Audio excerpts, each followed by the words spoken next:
My name is Dayo Adu, managing partner of Famsville Solicitors. We are having our leadership strategy session for 2 days. However, we thought we needed to split this in a way that our clients, our friends, and Nigerians generally can also learn and glean some insights on the outlook for 2024.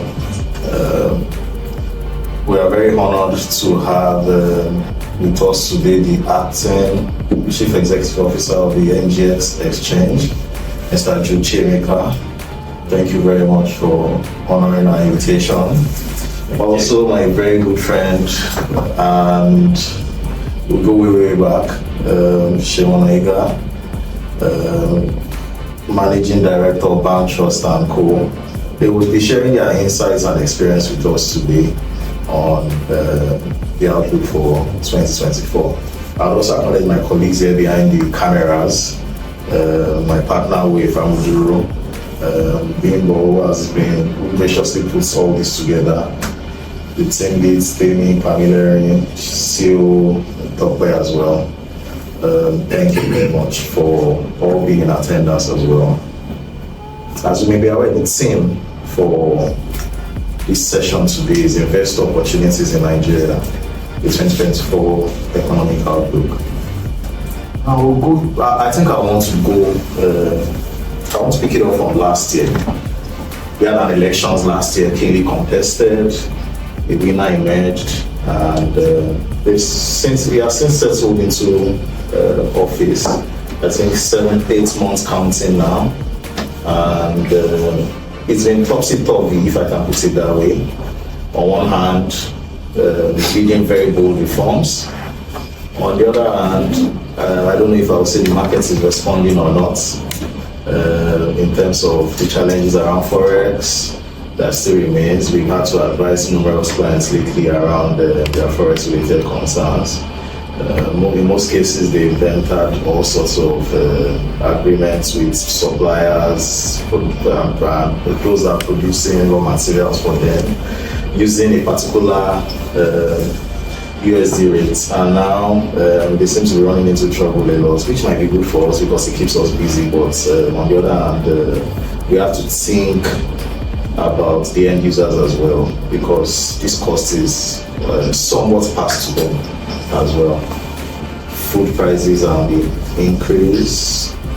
The NBS statistics say inflation is at 28.9%, highest in the last 27 years, which I think is quite concerning as well. However, Dangote refinery has been completed.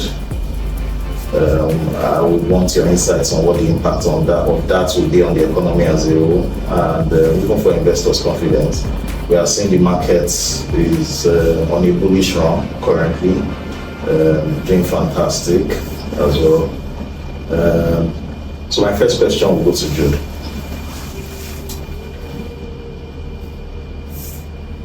Casting our minds back to 2023, how did the economic landscape in Nigeria evolve, and what factors have contributed to these changes? Was we particular focus on the opportunities, the challenges, and the impact on investor confidence? All right, thank you, and good morning, distinguished ladies and gentlemen. Thank you for inviting us at the NGX. We think advocacy is really at the heart of our strategy, which is why we're really happy to do this, to continue to provide information to investors, both international and domestic. So if we go back to 2023, which was really the start of a new political circle, what you typically find is every 4 years, international investors they seek the market, and after elections they will come back. So investor confidence tends to just follow that pattern. Internationals will leave. Before the elections, the market, which typically has a 50% international participation and 50% domestic participation, fell to 4%. So we just had 4% international participation in the market. That will just give you an idea of how they saw the election. And thankfully, the election held, it was successful. On the back of that, the president began on a very courageous and bold note, making those policy statements that just define where we are today. Just harmonization of the exchange rates, as well as the removal of fuel subsidy or oil subsidy. So that gave the market a boost, so to speak, because a lot of international investors wanted to see some bold reforms, and that was really the pace that started the comeback, as it were. So we saw the market all the way to the rally. So the market across all assets, not just the equities market, the euro bonds that had gone to the lowest levels rallied significantly on the back of the election and the bold policy statements. So in terms of investor confidence, that has grown and it has continued to grow. As of November, participation by internationals in our market was like 23%. That just gives you an idea, from 4% to 23%. So averagely last year, it's about international participation in the market will be around 11%, which is quite significant given what happened earlier on, where it was as if everybody was running away from Nigeria.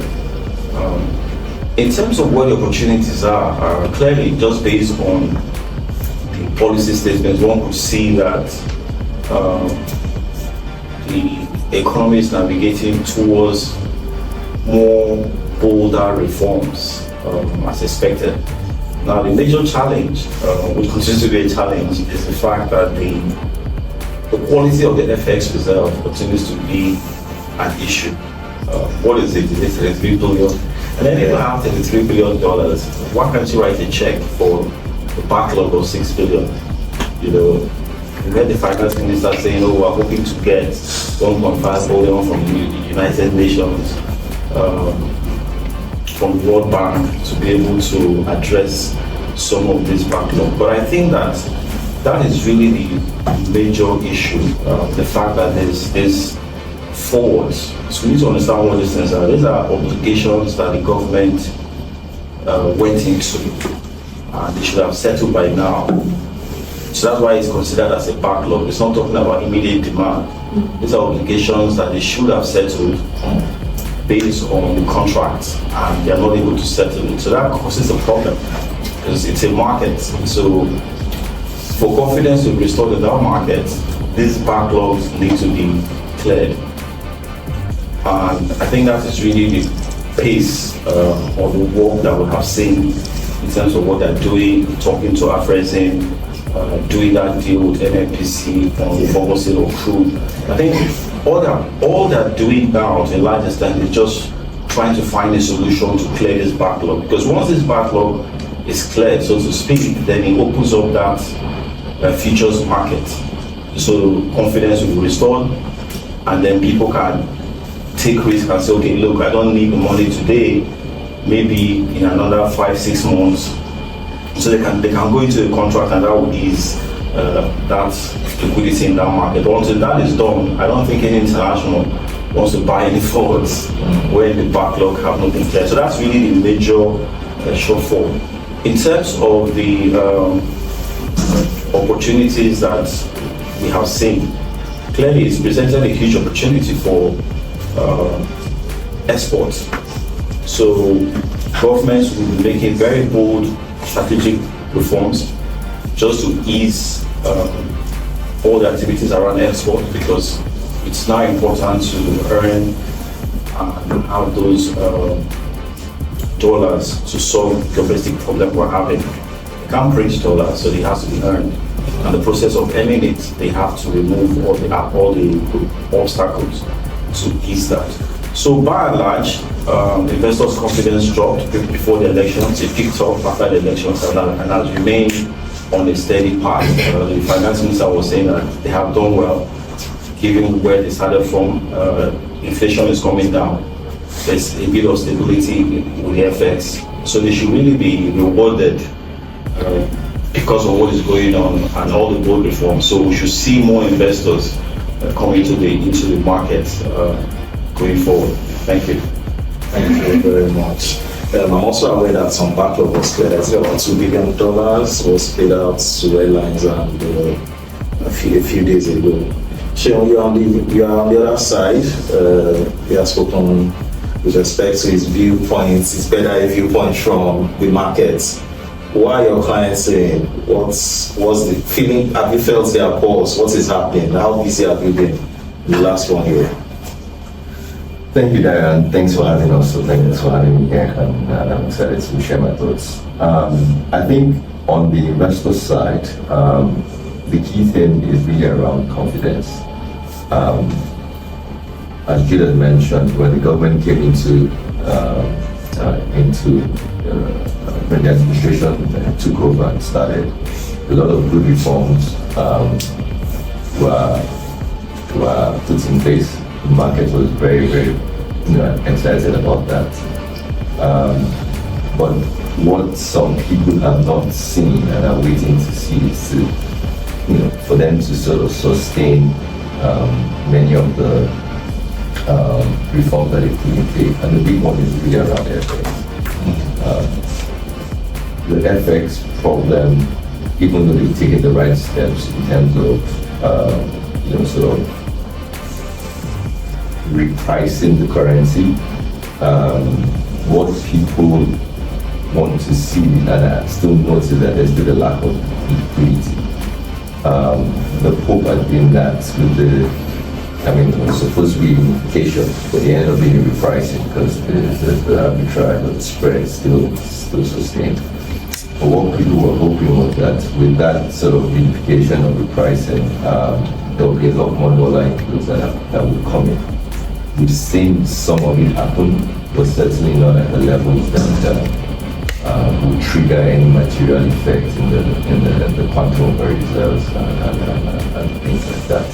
I think a lot of all the news that came up around the nature of the central bank accounts didn't help. And the thing that the confidence is, it takes a very long time to build. And it also takes a very short time to erode. So I think there's a lot of anxiousness on the investor side. A lot of people are quite keen to do several things in the market. There's a lot of interest on our side. People looking to put money to work.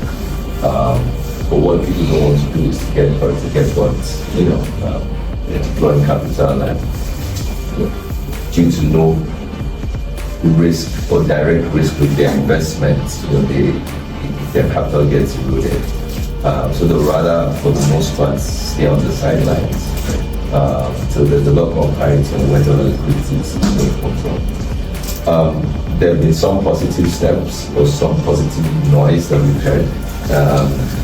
We've heard so much rhetoric around where dollars is going to come from. But we really haven't seen that supply. I think the first one was really seen come through the African. There's talk around, the World Bank one. And quite frankly, the World Bank, the IMF, to my view, I think they're usually better priced type of concessionary financing that any sovereign can tap into. They always come with strings attached, and that's always a concern that many sovereigns shy away from. But when we really unpack what the government has done, a lot of all those strings that have been attached to funds coming from the IMF, we already know. If it's the exchange rate movement, if it's around removal of subsidy, if it's reforms around widening the tax nets and being more efficient around revenue generation, those things seem to be in place. So there are two schools of thought. One as to why we're not really aggressive toward the IMF route, because it's certainly cheaper than any other sort of funding we get. And then do we want this, the type of having gone to the IMF to get money? Maybe the real answer is somewhere in between. But from what I certainly see on the investor side of things, there are some areas where people will deploy capital into regardless. Areas like financial services, banks, they believe are better able to manage that sort of FX risk. There are some services that will continue to generate interest and people continue to deploy capital towards. The entertainment space is also an area where people will continue to extract a lot more value, especially as the audience is one that is a bit more global in these times. Energy to a certain extent, and things as you mentioned that are more export oriented or have some sort of export element towards them are areas where I'm seeing investors they want to deploy capital towards. Thank you, Seun. You mentioned entertainment. I think it was yesterday or the day before yesterday that Tony Abraham was doing a press conference and she was speaking to piracy challenges as well that they are also facing, that she was admitted to the hospital or something like that. So I guess that also still remains one of the challenges around that space as well, that exporters in this case, because I mean she's exporting let's say a product, have to also deal with. Reflecting on the outlook at the beginning of 2024, what are the major trends that specific sectors within Nigerian economy, what sectors are you said you've talked about entertainment, you've talked about energy, you've talked about energy, entertainment. Let's narrow it down to those two as areas where we can see a lot of what other sectors do you see that their opportunities are bound beyond what you've highlighted? I think practical. I think there are a few sectors that would do well. I think construction sector will do well.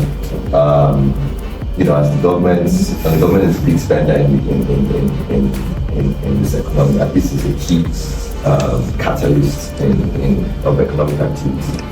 And a lot of the commitments we've heard from the federal government, and not just the federal government, even a lot of states have sort of prioritized infrastructure spending.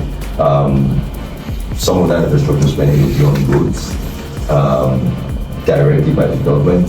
We also know that there will be some sort of a lot more PPPs that will be in place and concession of certain roads, which will fuel the private sector to spend money if there's a clear, line of sight of how they can recoup their investments. Construction is one that I see. We've also heard, the minister speak about using concrete paved roads as one of the means that they will be adopting, going forward. So I expect that space to do quite well. I already mentioned financial services. I also think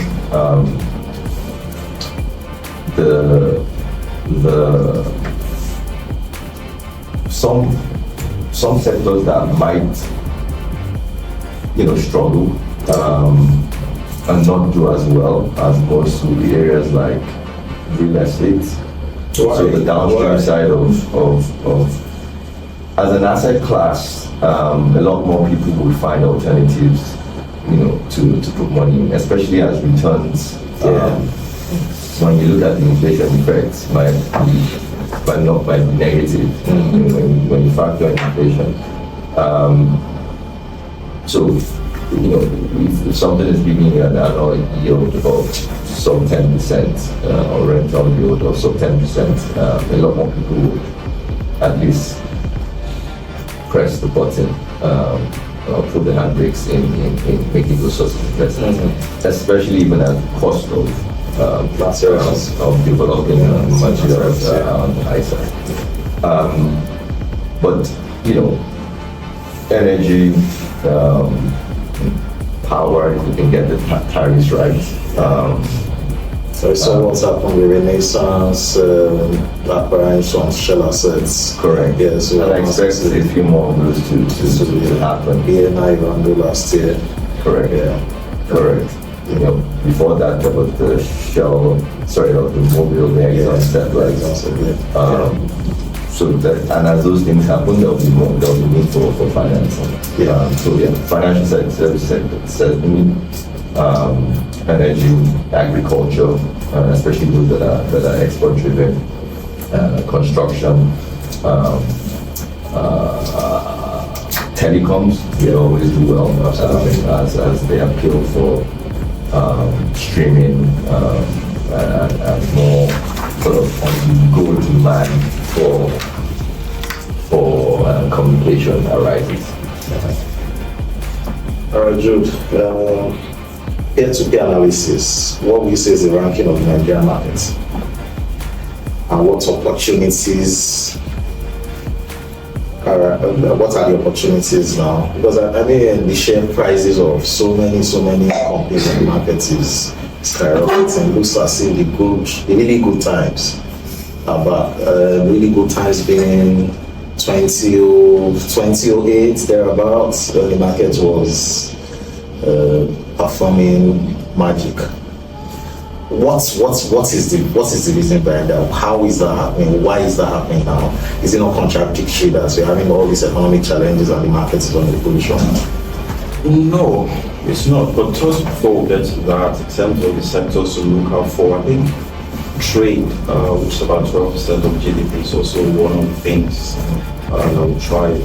Interestingly, if you think about the sweet spots, manufacturing is also one area to pay attention to because of the Dangote refinery availability of diesel. We said with diesel, you may not get it.